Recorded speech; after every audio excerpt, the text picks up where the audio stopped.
Sorry, what's your name? Scarface Scotty is what they call me. They call you Scarface? Yes. Tell me about the scar. MacArthur Park. Uh, a dude I knew. We had some words back and forth. I called him a punk and a lame. I turned my back to him. He stabbed me in the face with a 5-inch blade. I had 76 staples in my face. My cheek was hanging off like this. I was losing a lot of blood. Um, I was on Westlake behind MacArthur Park, so I didn't walk through the um, the train station directly to the cops. I didn't want them to see me where I came from, so they could check the cameras. So I walked all around the block, so they wouldn't be able to check cameras because we don't tell. You know what I mean? We take care of it ourselves.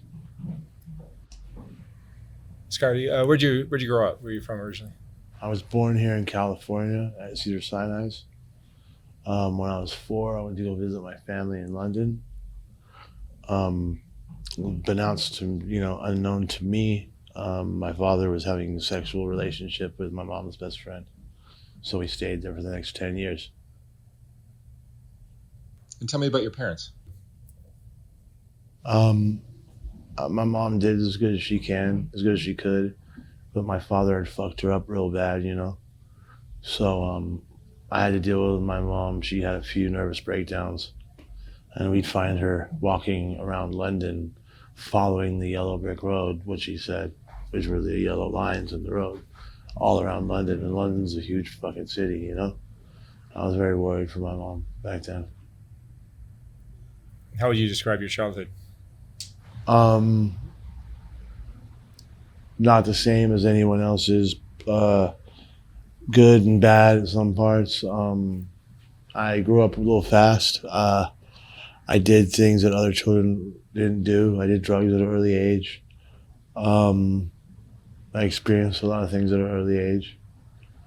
Uh, I started doing graffiti in 1989, and that's when shit really got fucking crazy. Um, I started doing graffiti in 1989 when I came back. I met a friend of mine across the street. His name was Roman, and they called him Caper. And we started to go out. We were from a crew called 818K, and we started to go out and paint billboards and shit on Ventura. And then that progressed to painting freeway signs, and that progressed to going all city from San Francisco to Oregon and on, and so on and so on. And then until I caught an $11 million charge, I caught in 4 days $11 million in damages through my graffiti, and I was looking at 7 years upstate at 17 years old because of my graffiti. How'd they catch you? We got into a chase. We were seen by Highway Patrol. Or no, we were seen by Caltrans, and Caltrans contacted Highway Patrol. We ran from Highway Patrol for a few hours. They eventually caught us in the Sepulveda Pass in the riverbed because the helicopters were out. We couldn't get away, so that was the beginning of that. How much time did you actually do? Initially, just a week or so, and then I got out, got caught again, and that's when they got really bad. I did, I believe, nearly a year in the county for that, and I was looking at about 7 to 9 years in prison for my graffiti. Mm-hmm. How much prison time have you done total? I just got out of prison last April. I just got off the 4-yard at Calipatria. I've done probably 5.5, 6 years prison time. And drugs have been in your life for how long? Long time. Drugs been in my life. I started playing hockey, which I did too. I started playing hockey when I came back. I was about 13, and I was using a little bit of marijuana and stuff like that. I played hockey until I was 23. I played 6 years in the AAA hockey league, and I actually got a full ride. I was picked up by Montreal, and they gave me a contract that stated if I went to my last summer or winter camp training, and they told me that if I gave them a year in the farm team in Montreal, that they'd guarantee me a year in the NHL. And I fucked that up. I didn't go to my last winter camp because I was very into my graffiti at that time. I was being interviewed by a couple magazines, Vice magazine, Juxtapose magazine, and I felt like I was being pressed into something that I didn't know if I wanted by by other people's expectations of my family, So I fucked that off, and I regret that. But it was cool because I played for the only California team to ever beat Alaska, so that was cool. And today you're living where? I'm living downtown, everywhere. You're just on the street? I'm on the streets. You're in a tent, or you just wing it? No, I've never been in a tent. I'm usually inside hotels, chicks' houses, stuff like that. You figure it Friends' out. houses. Day by day? Yeah, day by day. I make good money sometimes, but I'm also an addict, so I also have to feed that addiction. So I spend a lot, and I do a lot of drugs and deal with a lot of other people's bullshit and have friends out here that need a lot of help, so I help them. What is your drug? Fentanyl, And you'll support yourself doing what? selling fentanyl, and some small collections I do for a couple bigger operators out here. So making collections. Meaning, just go talk to this person. They owe me $1,000. They owe me $10,000. I need to get paid before this is going to escalate. Go talk to them, Scotty. I usually talk to them once, maybe twice. Usually, if I have to talk to them twice, they will pay that day, but they usually pay the first time I visit them. And the scar on your face probably helps business. I don't care. I do what I say. I'm not scared. I don't give a fuck about getting shot or stabbed. I've been shot 4 times. I've been stabbed 3 times and lost my life twice. I have 4 of my best friends die in my arms. My friend was murdered in my house in front of my family by the cops. I woke up to my wife dead next to me. So I really don't give a fuck about anything. How old are you now? I'm 41. 41. You been married or in love? Have kids? My wife's dead. She died next to me in bed. How long ago was that? That was November 20th, 2017, sir. Oh, sorry. And living down here, tell me about living on the streets down in LA.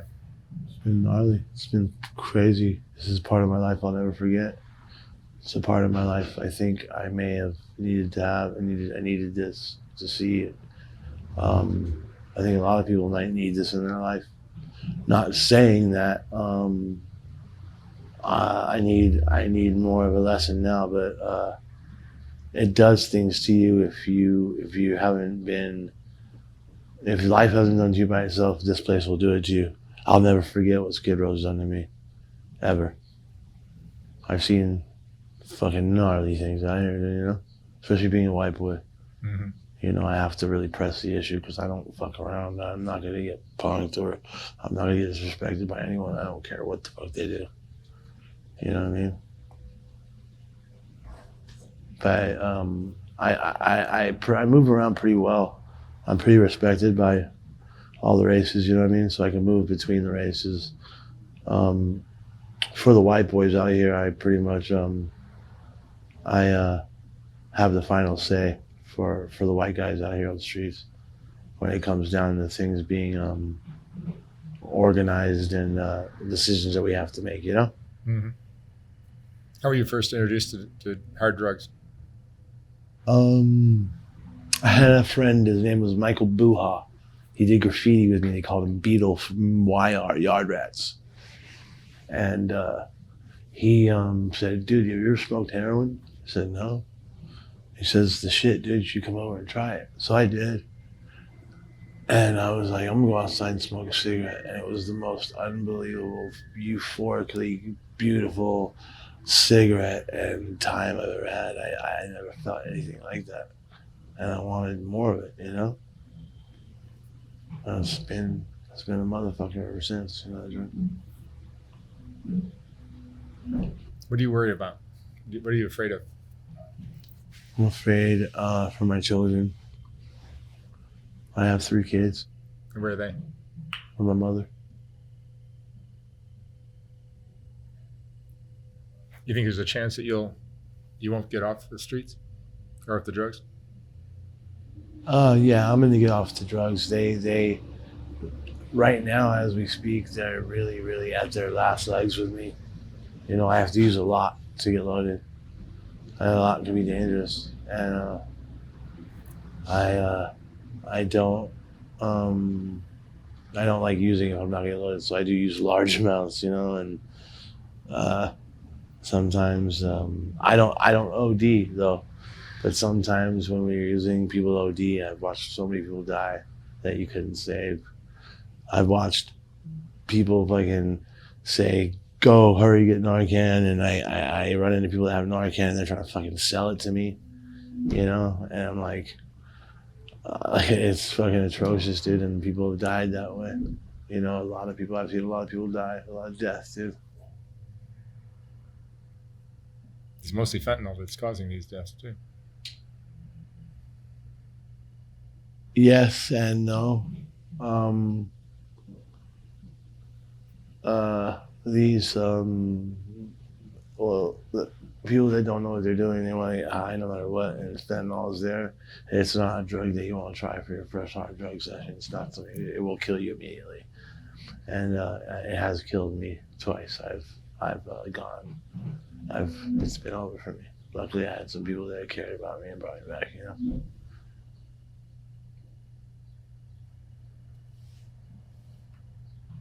Is this your lowest point in your life right now? I don't know. It's not been a bad day. You know, I'm here with you. You know, it's not been a bad day. Some days are good. Yeah, your attitude about living down here isn't the bleak. You know, I'll tell you the truth. I miss it sometimes when I'm not here. I don't know why. You know, maybe it's the people.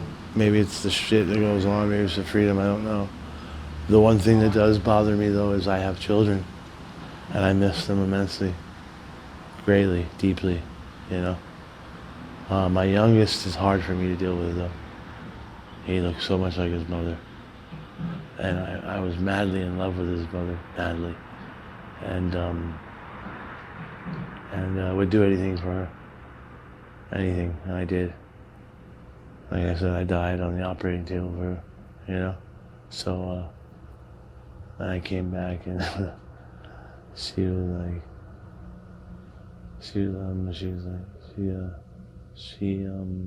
something else. She was something special to me. And I woke up to her dead. I don't think I was man enough to save her. I couldn't see the big picture, you know?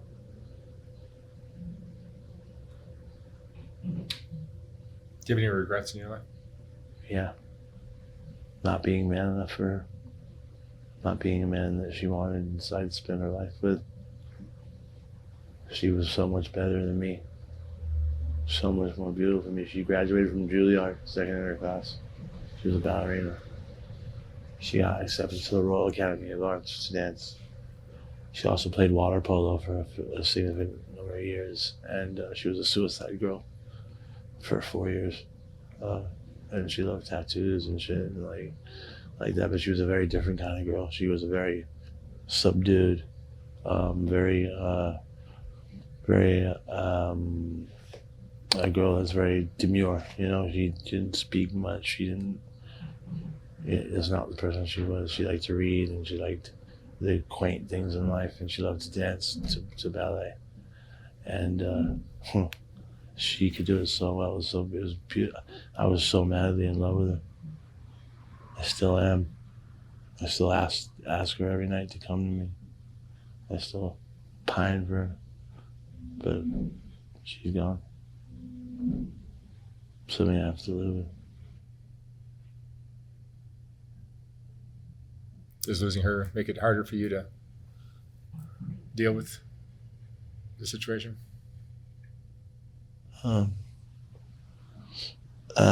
Yeah, it does. I mean, I would think out here it'd be better not to have a girlfriend, you know, because of the atrocious shit that goes on with these girls, you know. Their boyfriends don't give them hustles, but their boyfriends go to jail and expect them just to live out here. Well, they get sick, and they find out when some guy comes along and says, "Hey, do this and this and this, and I'll give you this and this and this." And finally, they do it because they're so sick, and now they're empowered by it. So now they're fucking and doing this and doing that, and sucking dick and all sorts of shit for dope. And you're crying to me why your girlfriend's doing that. You should have taught her to hustle. You were out boosting all day. Why didn't you teach her how to boost? Luckily, my girl, she wasn't like that. She would never sell her body. She would never do anything like that ever. I never would let her. She was very good she was very good at anything she did. Really, she was good at, and I miss her immensely. She was my little partner in crime. You know, we did a lot of gnarly things together, a lot of gnarly fucking things together, a lot of burglaries and shit. You know, she was down for it, and she loved me. You know, she was way too good for me. What would you say is the most important lesson you've learned in your life? The last important thing I've learned in my life? I've learned that life is finite, and fuck it is not a bad thing to say, but I got children. I learned, so I mean, I'm kind of selfish. I don't want to lie to anyone. I love my children, you know, but if I could, I'd kill myself. If I could go to the same place that she is, I'd kill myself to be with her. That's a fucked up thing to say, but I loved her immensely. And losing her and the drugs that I do every day, like I have like a $350 a day drug habit, you know, and I still don't even get high. I don't get high now. I just am maintaining some kind of fucking weird kind of fucking pseudo fucking reality that I'm keeping up with. I don't even know what day it is, dude, because I haven't slept in like 5 days. Don't know if I'm coming or going. I got money in my pocket, don't know where it came from. I'm doing Xanax too, so shit's getting real fucking weird. The money that I made for the last 3 days, I lost it. And also, I've lost $5,000-$6,000 before, you know, doing dumb shit. And I had to make that money back, you know. I was doing really, really good at one point selling dope. I was making nearly $3,000 a day selling dope at the park. And I was just living the life of a fucking rock star, I guess, but not happy about it. I don't know what it is yet that drives me to do this. I don't know what it is yet that makes me come back to this. If I were to give anyone some advice or whatever, is in a situation like this, it's really good to know yourself and know what you're about. If you do, it can help you a lot down here. My wife let me know what kind of man I was. I found out what kind of man I was and what I was capable of doing. And I loved her for that. And then she left me. She died. And it's caused a lot of problems, made me very angry. I lashed out and did some fucking fucked up shit to people, you know? I didn't deserve it. And tried to make some kind of amends and whatever, you know. That's really it, you know, like, you know, ask me whatever. Whatever you want to know, I'll tell you. Yeah, there's more. I recently got shot for the second time. It was a .44 Magnum. Went through my arm, broke my bone. The second shot hit me here under my last rib, traveled up, broke all my ribs, serrated my liver, punched out my lung, put me in a coma for 9 days, and then I died coming out of the coma. I died for nearly 4.5 minutes, and they brought me back somehow. I don't know why. I don't know how, but they did. Is there something that attracts you to this lifestyle? I wouldn't say attracts me to this lifestyle. I'm not really one for the garbage and the stink and the shit and all that, but like this kind of lifestyle, like I'm not really into the muck. I kind of like nice stuff. But as far as like the grind goes every day and like the freedom, and the way I have to tell you, I miss it and I do like it. And it bothers me saying that because I have children that I need to get to. And I don't want them to hate me. But they won't understand this yet. They won't.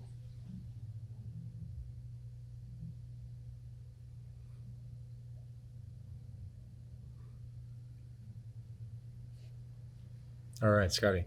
Thank you so much for sharing your story. Yeah, anything else I can tell you? No, I'm good. Thank you very much. Thank you, sir.